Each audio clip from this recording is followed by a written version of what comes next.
አሰላሙ አለይኩም ወራህመቱላሂ ወበረካቱ ድና የተከበራችሁ የነጃሽ ቲቪ ተከታታዮቻችን እንዴት ናችሁ? ሳምንታዊ የነጃሽ ቢዝነስ ፕሮግራማችን እነሆ ሰዓቱን ጠብቆ ወደ እናንተ መድረስ ጀምሯል። እስከ ፕሮግራማችን ፍጻሜ ድረስ አብራችሁን ከቆያችሁ አጫጭርና ወቅታዊ የቢዝነስ መረጃዎችን እናደርሳችኋለን። በጉብኝት ሰዓታችን ደግሞ ወደ አንድ ቦታ አቅንተናል።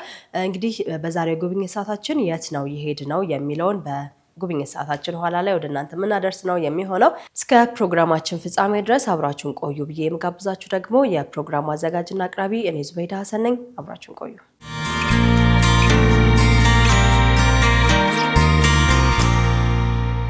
የነጃሽ ቢዝነስ ፕሮግራማችን ቀዳሚ የምናደርገው መሰናዶ አጫጭርና ወቅታዊ የቢዝነስ መረጃዎቻችንን ነው።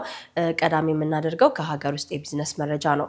የ2019 በጀት ዓመት ረቂቅ በጀት የኢትዮጵያ የልማት እቅዶችን በሚያረጋግጥ መልኩ መዘጋጀቱ ተነግሯል። የ2019 በጀት ዓመት የፌዴራል መንግስት ረቂቅ በጀት የኢትዮጵያ የልማት ትልሞችን በሚያረጋግጥ መንገድ መዘጋጀቱን የህዝብ ተወካዮች ምክር ቤት የፕላን በጀትና ፋይናንስ ጉዳይ ቋሚ ኮሚቴን ያስታወቀው። የህዝብ ተወካዮች ምክር ቤት የፕላን በጀትና ፋይናንስ ጉዳይ ቋሚ ኮሚቴ በ2019 በጀት ዓመት የፌዴራል መንግስት ረቂቅ በጀት ላይ ከገንዘብ ሚኒስቴርና ከባለድርሻ መስሪያ ቤቶች ጋር የማጠቃለያ ውይይት አካሂዷል ተብሏል። በመድረኩ ላይም የረቂቅ በጀቱ ዝርዝር ማብራሪያ የሰጡት የገንዘብ ሚኒስትር አቶ አህመድ ሺዴ የ2019 በጀት ዓመት የፌዴራል መንግስት ረቂቅ በጀት ጠቅላላ መጠኑ 2 ትሪሊዮን 339.3 ቢሊዮን ብር መሆኑንም ተናግረዋል። ይህም ከ2018 በጀት ዓመት ጋር ሲነጻጸር የ21.3 በመቶ ጭማሪ አሳይቷልም ብለዋል። የበጀት ድልድሉን ለመደበኛ በጀት 1 ትሪሊዮን 236.5 ቢሊዮን ብር ነው ተብሏል። ይህም የተገባደደ ከሚገኘው በጀት ዓመት አንጻር የ16.5 በመቶ እድገት አሳይቷልም ተብሏል። በሌላ በኩል ደግሞ ለካፒታል በጀት 568.2 ቢሊዮን ብር እንዲሁም ለክልሎች የሚደረገው ድጋፍ 520.6 ቢሊዮን ብር መሆኑንም ጠቅሰዋል። አጠቃላይ በጀቱ ሀገራዊ እድገትንና የማክሮ ኢኮኖሚ መረጋጋትን በሚያረጋግጥ መልኩ እየተዘጋጀ በመሆኑ ተቋማት የተመደበላቸውን የህዝብ ሀብት በጥንቃቄ ማስተዳደር እንዳለባቸውም የገንዘብ ሚኒስቴሩ አሳስበዋል። ቋሚ ኮሚቴው በረቂቅ በጀቱ ላይ ያደረገውን ግምገማ በማጠናቀቅ በቀጣይ ሳምንት ለምክር ቤት ውሳኔ ሀሳብ እንደሚቀርብም ተገልጿል።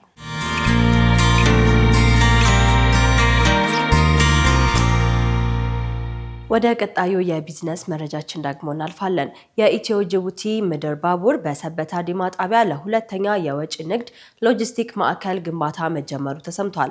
ማዕከሉ እያደገ የመጣውን የኢትዮጵያ የቡናና የግብርና ምርት የወጪ ንግድን የሚደግፍ እንደሆነ የኢትዮጵያ የጅቡቲ ባቡር ዋና ስራ አስፈጻሚ የሆኑት አቶ ታከለ ኡማ ተናግረዋል። ተቋሙ ያለበት አሁናዊ ቦታ በምዕራብና በደቡብ የቡና አምራች አካባቢዎች እምብርት ላይ ያደርገዋል ሲሉ በማህበራዊ ትስስር ገጻቸው ላይ ባጋሩት መልእክት አስተላልፈዋል። ወደ ስራ ሲገባ ቡና፣ ጥራጥሬ፣ የቁም እንስሳትን ጨምሮ በሰበታና በጅቡቲ ወደብ መካከል የሚደረገውን ንግድ እንደሚያግዝም ይጠበቃል ተብሏል።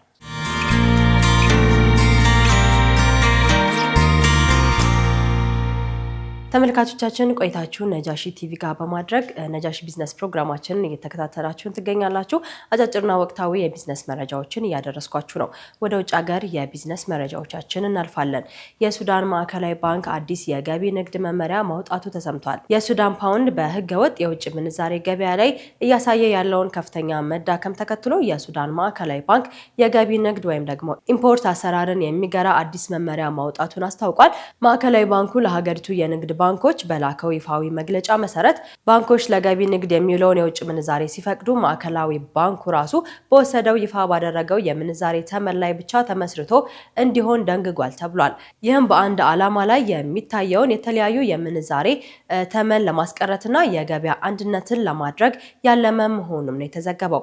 በአዲሱ መመሪያ መሰረትም የንግድ ባንኮች የራሳቸውን የውጭ ምንዛሬ ክምችት ወይም ደግሞ ከላኪዎች የሚገኘውን ገቢ ለገቢ ንግድ ፋይናንስ ማዋል ከፈለጉ አስቀድመው ከሚላክላቸው ባንክ ጋር መተባበርና ፍቃድ ማግኘት አለባቸው ነው የተባለው። ማዕከላዊ ባንኩ በገበያ ላይ ያለውን ከፍተኛ የዶላር ፍላጎት ለማረጋጋት የውጭ ምንዛሬ ወደ ንግድ ባንኮች ማፍሰሱን ቀጥሏልም ተብሏል። በግልና በመንግስት ዘርፍ የተቀረጹ የገቢ ንግድ ጥያቄዎችን በይፋ ተመንም ማስተናገዱን እንዲሁ ባንኩ አስታውቋል። የውሳኔው መነሻና የገበያ ሁኔታ እንደሚያሳየው ከሆነ ባሳለፍነው ሳምንት መጨረሻ ላይ በሱዳን ትይዩ ወይም ደግሞ ጥቁር ገበያ ላይ አንድ የአሜሪካ ዶላር ዋጋ እስከ 5100 የሱዳን ፓውንድ ሆኖ ተመዝግቧል ተብሏል። ይህም አሃዝ ካለፈው ሳምንት ጋር ሲነጻጸር የፓውንድ ዋጋ በከፍተኛ ሁኔታ ማሽቆልቆሉን ያሳያል ነው የተባለው። ከዚሁ ጋር ተያይዞ የውጭ ምንዛሬ እጥረት በሀገሪቱ ውስጥ የወርቅና መሰረታዊ ሸቀጦች ዋጋ ላይ ከፍተኛ የሆነ ጭማሪ ማሳየቱም ተነግሯል። በፈረንጆቹ ዘመን አቆጣጠር በ2023 የተቀሰቀሰው የሱዳን የእርስ በእርስ ጦርነት ሀገሪቱን ከሰብአዊ ቀውስ ባለፈ ከባድ የኢኮኖሚ ውድቀት ውስጥ ጥሏትም ይገኛል። ማዕከላዊ ባንኩ ያወጣው አዲሱ መመሪያም የዚሁ አጠቃላይ የኢኮኖሚ መፈራረስ ቀጥተኛ ነጸብራቅ መሆኑንም ዘገባው አመላክቷል። የሱዳን ማዕከላዊ ባንክ ያወጣው አዲሱ መመሪያ የጦርነት ሰለባ የሆኑ የሀገሪቱን ኢኮኖሚ ለማቆየት የሚደረግ የመጨረሻ ጥረት መሆኑም ነው የተነገረው። ሆኖም ጦርነቱ በፖለቲካ መንገድ እስካልቆመ ድረስ እንዲህ ያለ የገንዘብ ፖሊሲ ለውጦች በጥቁር ገበያ ላይ የሚያመጣው መረጋጋት ጊዜያዊ ብቻ ሊሆን እንደሚችል የኢኮኖሚ ባለሙያዎች እየተናገሩ ይገኛሉ።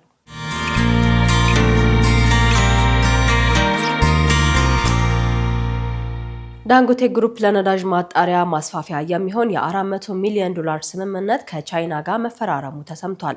ዳንጎቴ ግሩፕ የዳንጎቴ ነዳጅ ማጣሪያና ሌሎች የኢንዱስትሪ ፕሮጀክቶችን በከፍተኛ ደረጃ ለማስፋፋት የሚያስችለውን የ400 ሚሊዮን ዶላር የግንባታ መሳሪያዎች አቅርቦት ስምምነት ከቻይና ግዙፉ የማሽነሪ አምራች ኤክስሲኤምጂ ጋር መፈራረሙን ነው ያስታወቀው። ይህ የ400 ሚሊዮን ዶላር ስምምነት ለግዙፍ የኢንዱስትሪ ግንባታዎች፣ ኤክስካቬተሮችና የመሬት ቁፋሮ ማሽነሪዎችን ያካትታል ተብሏል። መሳሪያዎቹ በናይጄሪያ ሌጎስ ነፃ የንግድ ቀጠና ውስጥ ለሚገኘው ግዙፍ የነዳጅ ማጣሪያ ማስፋፊያ ስራ ቀዳሚ ግብዓት ይሆናል ተብሎም ይጠበቃል። ስምምነቱ የዳንጎቴ ግሩፕ በምዕራብ አፍሪካ ያለውን የነዳጅ ማጣሪያ አቅምና የኮንስትራክሽን ዘርፍ የበላይነት ይበልጥ ለማጠናከር ያለመ መሆኑም ነው የተነገረው። የቻይናው ኤክስሲኤምጂ በበኩሉ በአፍሪካ ኢንዱስትሪ ገበያ ላይ ያለውን ስትራቴጂካዊ ተደራሽነት ለማስፋፋት ያግዘዋልም ተብሏል።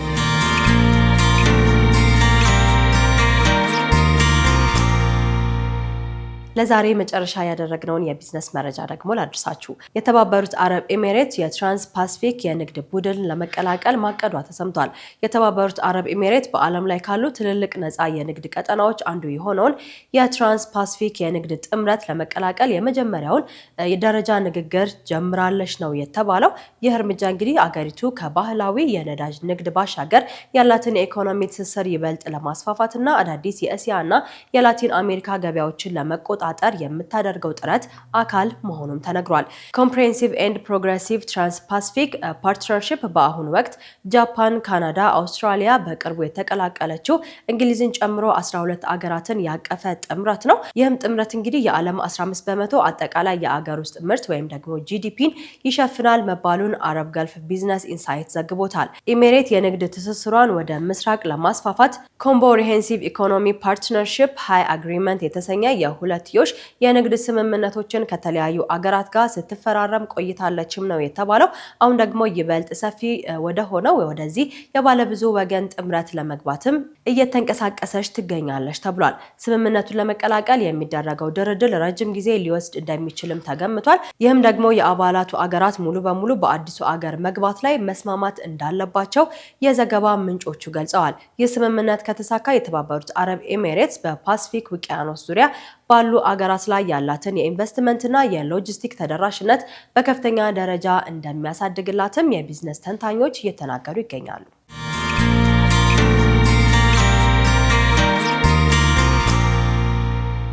የተወደዳችሁ ተመልካቾቻችን ቆይታችሁን ነጃሽ ቲቪ አድርጋችሁ ነጃሽ ቢዝነስ ፕሮግራማችንን እየተከታተላችሁን ትገኛላችሁ። ምርጫችሁን ነጃሽ ቲቪ ስላደረጋችሁ እጅግ አድርገን እናመሰግናለን። አጫጭርና ወቅታዊ የቢዝነስ መረጃዎችን አደረስኳችሁ። አሁን ደግሞ ወደ ጉብኝት ሰዓታችን ነው የምናልፈው። በዛሬው የጉብኝት ሰዓታችን እንግዲህ ከሰሞኑ የተዘጋጀ ትልቅ የሆነ የንግድ ባዛር ነበረ። እንግዲህ ባዛሩ ምን ነገሮችን ይዟል የሚለውን በዛሬው የጉብኝት ሰዓታችን ወደ እናንተ ማደርሳችሁ ነው የሚሆነው። በቀጣይስ ከዚህ ባዛር ምን አይነት ጥቅሞች ይገኛሉ ለሀገራችን እንዲሁም ደግሞ ለነጋዴው ማህበረሰብ ምን አይነት ፋይዳዎች አሉት የሚለውን በዛሬው ጉብኝት ሰዓታችን ነው ማደርሳችሁ። ፕሮግራሙን ተከታትለን እንመለስ።